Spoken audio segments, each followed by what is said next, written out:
Hey, Void. How you doing? I don't even know where to begin here. I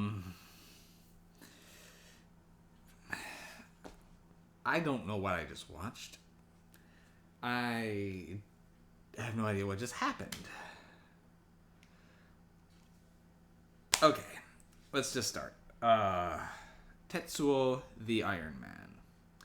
1989 Japanese surreal fever dream. Well, more like a fever dream meets gore fest meets music video, and yet still somehow comes off across as being the Japanese version of Eraserhead. This movie was weird. Okay, now Tetsuo the Iron Man has popped up on my radar a couple times, but I never really looked into it. Didn't know anything about it. It was just a name that came up fairly often for Japanese shock and horror films. I did not know anything about it except for it had something to do with the guy turning into a machine. And yeah, that happens.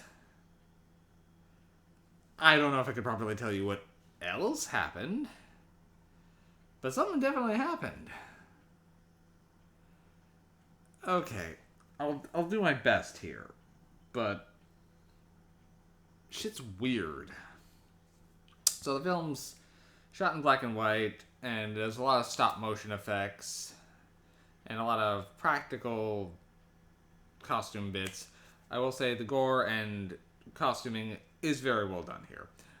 The soundtrack, fairly kickin', gets weird sometimes when something breaks out into smooth jazz, but for the most part the rock soundtrack, or metal soundtrack, was working for me. I did like the music, I did like the effects. Plot?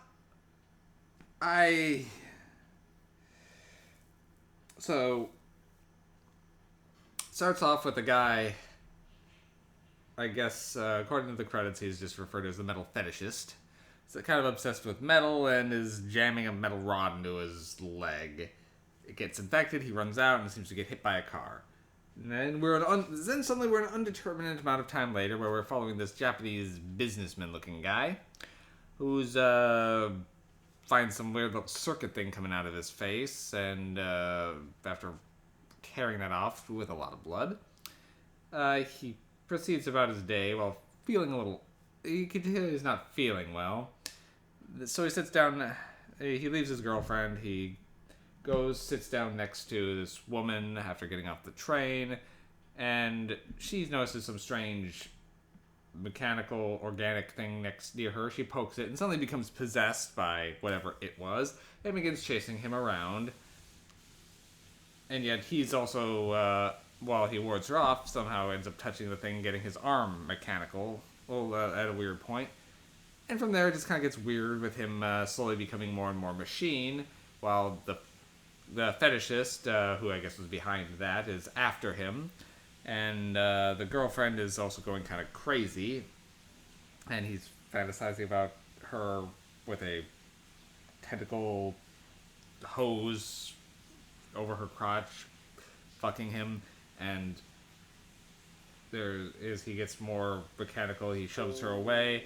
And then it sort of breaks out into this almost like a Sentai style fight between the fetishist, who can seem to do like gun blasts just by clenching his fist, and our Iron Man. And they've got rocket feet, and they're racing about town, fighting or trying to escape from each other. It's kind of hard to follow what the heck's going on, but I think the businessman is the guy who crashed into him in the car, and now this is some sort of weird revenge thing. But then they evolve as the businessman gets more mechanical. He absorbs the other guy. They turn into a giant penis monster and decide to go convert the world into a metal. I think.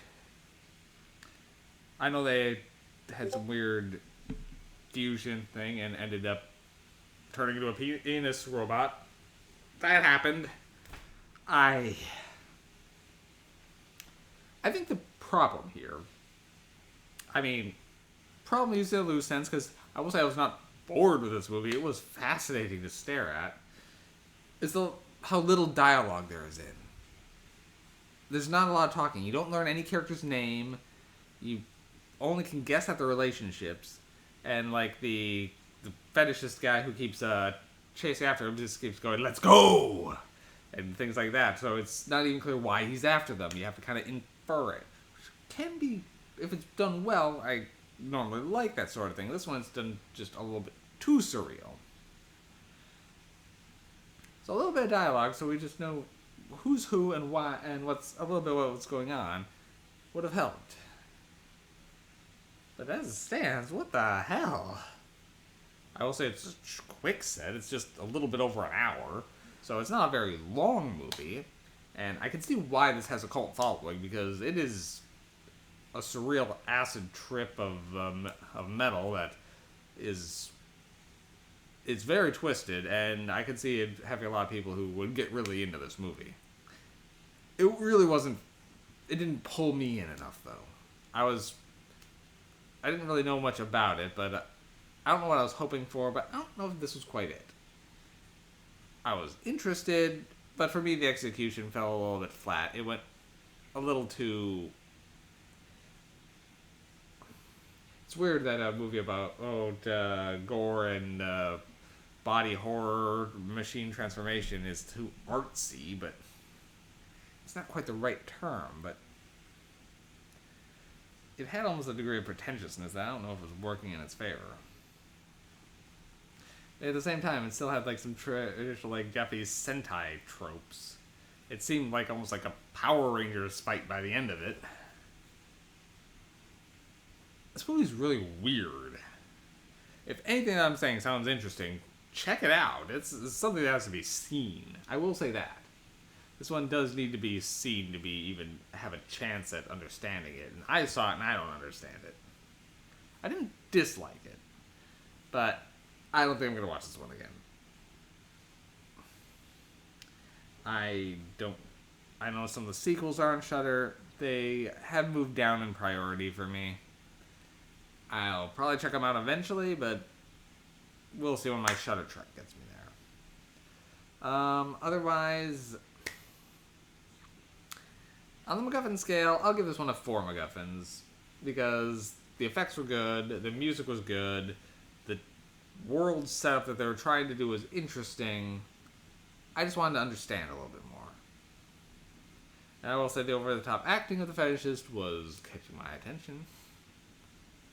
But I was just kind of a little baffled. And not always in a good way. So, but I can still give it 4 MacGuffins. So, Tetsuo the Iron Man. I don't know if Tetsuo was someone's name. I know it's like a play on metal, I think. If my Japanese is kind of rusty, but I'm pretty sure Tetsu is steel or metal. But yeah, I don't know. The person who wrote and directed it originally created it as a play and then turned it into a movie. He's the one who plays the metal fetishist here, so it's clear he's got passion for this. He is all in, and he's kicking it to 11. So I don't know. Yeah, so that's where I'm standing on this one. That's about all I got.